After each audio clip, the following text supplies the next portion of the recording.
Olá, bem-vindo à Escola Bíblica do Ministério para a Língua Portuguesa da Segunda Igreja Batista em Richmond, Virgínia. Estamos estudando toda a Bíblia e a lição de hoje cobrirá o livro de Daniel. Daniel, ele escreveu durante o cativeiro na Babilônia, quando a nação do sul de Judá foi levado cativo por Nabucodonosor. Então, a autoria do livro é dada ao profeta Daniel, que é a classificação do livro como profetas pelo cânon cristão e parte dos escritos da Bíblia hebraica, e o período narrado vai de 605 a 530 a.C. Daniel era adolescente quando Judá foi conquistada por Nabucodonosor, e ele foi parte da primeira leva de exilados por pertencer à nobreza de Israel. O tema do livro, o Senhor como soberano rei do universo. E Daniel, que passou então toda a sua vida na Babilônia, serviu a 4 reis, Nabucodonosor e Belsazar, da Babilônia, Dário, que era da Média, e Ciro, da Pérsia. Durante cerca de 75 anos, Daniel foi uma testemunha fiel de Deus no meio de um reino ímpio e dominado pela idolatria. Então, o livro é estruturado dessa forma.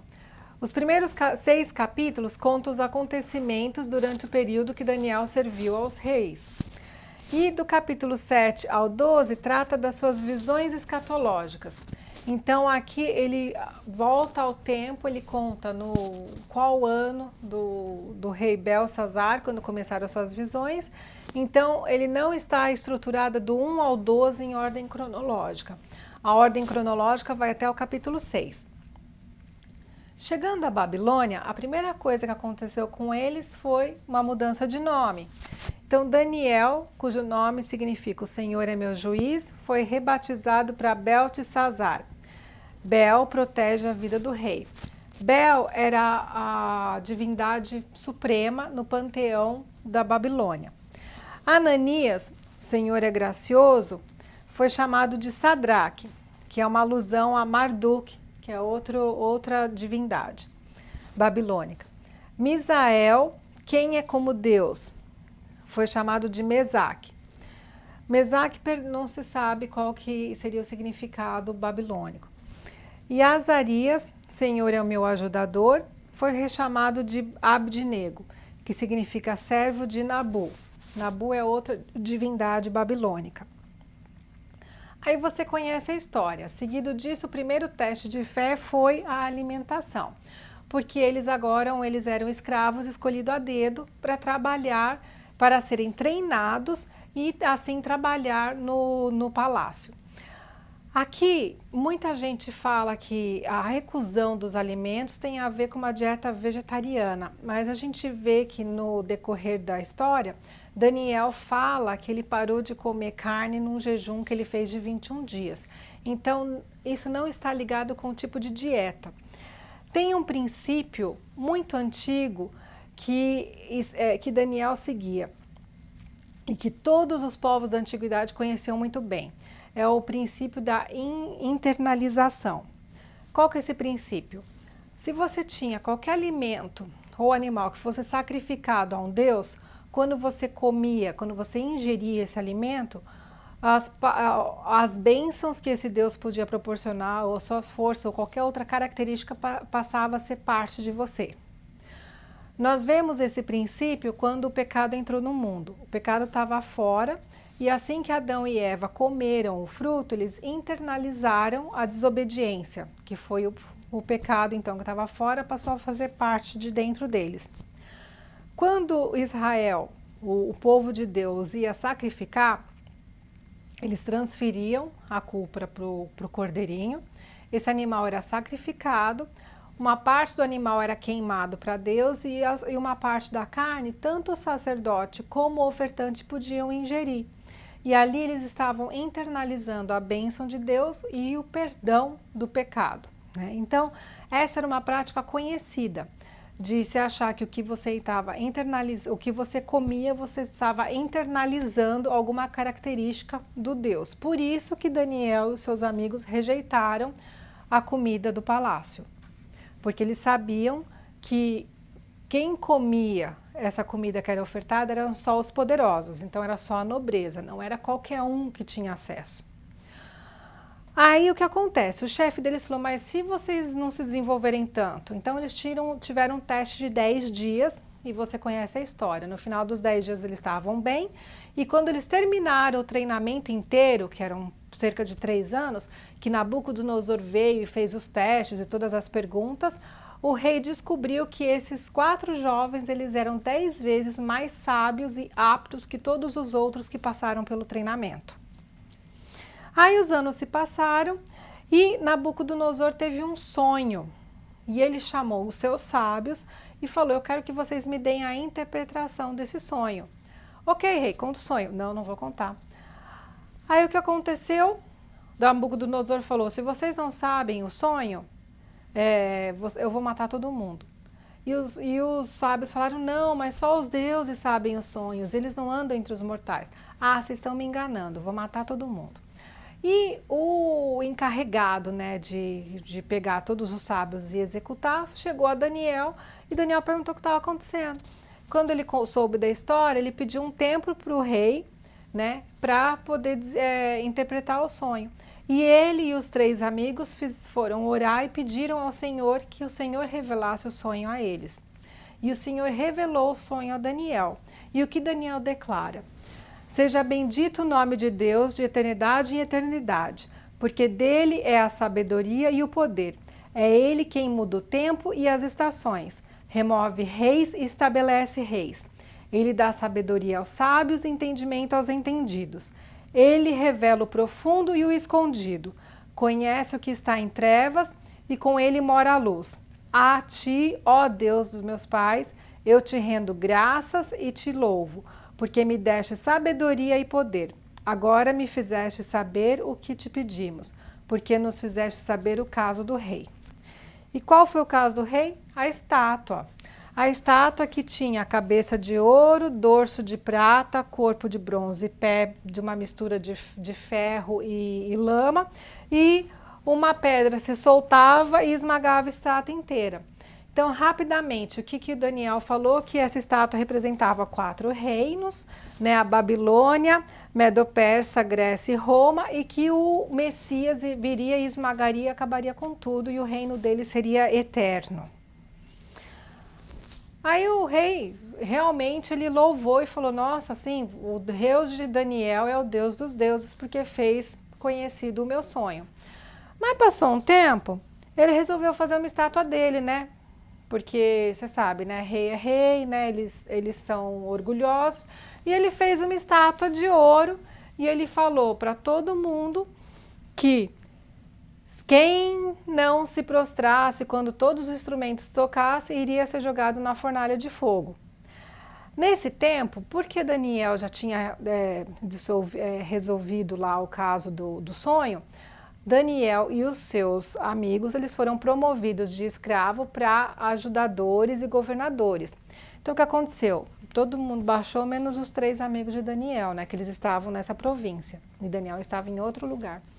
Aí os outros sábios foram lá, foram dedurar.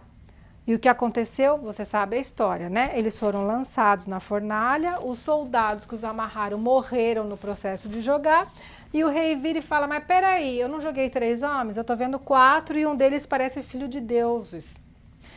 Então o que a gente vê aqui? A gente vê um teste que Deus salvou a vida desses 3 homens. Porque esses 3 homens, quando Nabucodonosor chegou, ele falou, acho que vocês vão escutar direito, né? Eu vou explicar de novo. Aí eu vou dar uma segunda chance para vocês ajoelharem pela estátua. E eles fizeram a honra ao rei, né? O rei vive para sempre. Nós não vamos adorar a estátua, porque nós só adoramos ao Rei dos Reis, que é o nosso Senhor, né? Que é o Deus, o Criador, o Eterno. Aí Nabucodonosor ficou muito bravo e mandou esquentar mais a fornalha. Quando ele viu essa cena, ele gritou para os 3, Sadraque, Mesaque, Abdinego, vocês estão bem? Vem para fora então. Quando eles saíram, os sábios checaram e viram que não tinha nem chamuscado de cabelo neles. Aí o rei fez um decreto e falou, realmente o Deus de Israel é o verdadeiro Deus. Aí passaram-se uns anos e ele teve outro sonho. O rei Nabucodonosor teve outro sonho, de uma árvore bonita, tal, que a árvore era cortada e sobrava só uma parte. Chamou Daniel de novo. E o Daniel falou, olha, a interpretação não é muito legal, né? Porque isso significa que você está muito orgulhoso e Deus vai te quebrar. E o que aconteceu foi que Nabucodonosor, então, um dia estava andando pelo palácio, se achando, né? Porque eu fiz e eu aconteço e eu que construí esse império.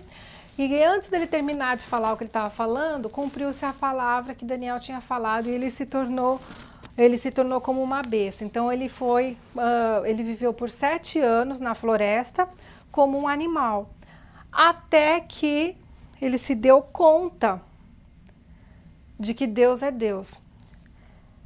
Aí eu pergunto, quantos sinais vindo do Senhor é preciso para nos gerar obediência? Depois disso, o próprio Nabucodonosor proclamou, agora, pois, eu, Nabucodonosor, louvo, exalto e glorifico ao Rei dos céus, porque todas as suas obras são verdadeiros e os seus caminhos justos, e pode humilhar aos que andam na soberba.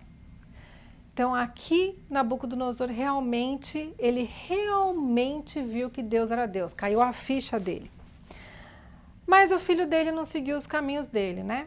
Aí um dia o rei Belsazar estava dando um banquete e mandou trazer as taças de ouro, tudo que as coisas que eram do templo, né, lá de Israel. E você conhece a história, ele estava comendo e daí de repente ele viu uma mão escrevendo na parede, né? Mene, mene, tekel, parsim. Esse cara ficou com tanto medo que a Bíblia fala que os joelhos dele estavam tremendo. Aí chamaram quem? Daniel, né? Porque ninguém entendeu o que estava escrito, quanto mais o que significava. Daniel leu e ele deu o significado, né? Que o rei tinha sido medido, pesado, achado em falta, que o reino dele ia ser dividido. Aí deram toda a honraria para Daniel, mesmo que ele não falou que não, eu não quero honraria. E naquela mesma noite, o rei Dário invadiu a Babilônia e Belsazar foi morto. E o rei Dário gostava muito de Daniel, né? Daniel foi um bom governante e tal, né? O rei Dário dividiu em sátrapas e tal. Mas você sabe que a inveja é uma coisa feia, né? Os outros governantes, né, os outros ajudadores ficaram com inveja de Daniel. E eles viram que eles não conseguiam achar uma falha em Daniel. Eles falaram, o único jeito é a gente fazer alguma coisa que quebre a lei dele, a lei do Deus dele, né? Não a lei nossa. E o que eles fizeram, deram uma ideia para Dário. O rei vive para sempre e tal, né? Por que o senhor acha de por 30 dias, qualquer homem que fizer um pedido ou uma oração para outra pessoa que não seja o rei, morra? Aí a soberba cresceu no coração do Dário e ele passou o decreto. Só que o que acontecia? Daniel, mesmo sabendo disso, ele não deixou de orar. Ele orava 3 vezes por dia no seu quarto, com a janela aberta, virado para Jerusalém. Aí você me pergunta, mas por que Daniel orava com a janela aberta, virado para Jerusalém? Porque lembra que tinha um texto quando Salomão foi edificar o templo, ele falou que qualquer um que orasse em direção ao templo, as orações seriam escutadas? Isso está lá em Crônicas. Então Daniel seguia esse princípio. E ele não se envergonhava de orar ao seu Deus. Obviamente foi a deixa que os outros sábios queriam, né? Dário tentou o dia inteiro livrar Daniel, mas não teve jeito, então eles lançaram Daniel na cova dos leões, né? E todo mundo pôs o seu selo ali para que não mexesse no decreto.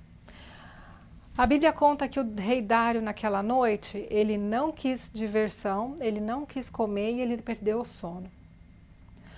Na manhã seguinte, ele foi praticamente correndo lá e ele falou com uma voz muito angustiada, Daniel, por acaso o seu Deus te salvou? E a gente sabe a história. Daniel vai falar, sim, ele mandou meu anjo para cá. Então abriu lá a porta da cova, tiraram Daniel e o rei ordenou que todo mundo que tinha dedurado Daniel fosse jogado lá junto com suas mulheres e seus filhos. E o relato conta que eles nem tinham batido no chão, os leões já tinham atacado e devoravam eles enquanto eles estavam caindo ainda. E a Bíblia fala que Daniel prosperou no reinado de Dário e de Ciro, que foi o próximo rei. Aí dos capítulos, então, 7 ao 12, nós temos as visões escatológicas de Daniel, né? Daniel teve uma visão de 4 animais, né, bem diferentes, né? Um leão, ou um que parecia um leão com asa, outro que parecia um urso, e outro que parecia um leopardo com várias cabeças, outro que parecia um rinoceronte. Essas visões são reinos, né? Então representaria a Babilônia, a Grécia e a Roma, a Pérsia, a Babilônia e Roma, né? E depois ele teve uma visão então de um carneiro e um bode com um chifre que ressaltava, que representava a Grécia e a Medo-Persa, né? E depois ele foi revelado então sobre as 70 semanas. Então essas visões falavam sobre um futuro distante, né? O Império Medo-Persa contra a Grécia, né? Que a Grécia iria ser o próximo, né? Então falava das gerações seguintes, né? E dos outros impérios. E as 70 semanas que nós já sabemos que tinham 7 semanas até que o templo fosse reconstruído e depois 62 até que o ungido fosse morto, e tem uma sobrando que é a semana que vai ser a grande tribulação, né? E tudo isso foi revelado para Daniel, porque Daniel nos ensina a servir a Deus mesmo em ambiente contrário à nossa cultura, costumes e sem liberdade religiosa. Mais de uma vez, mais de uma ocasião, ele e os seus amigos preferiram a morte a negar o Senhor. E eu pergunto, se nós estivéssemos lá, qual seria a nossa reação?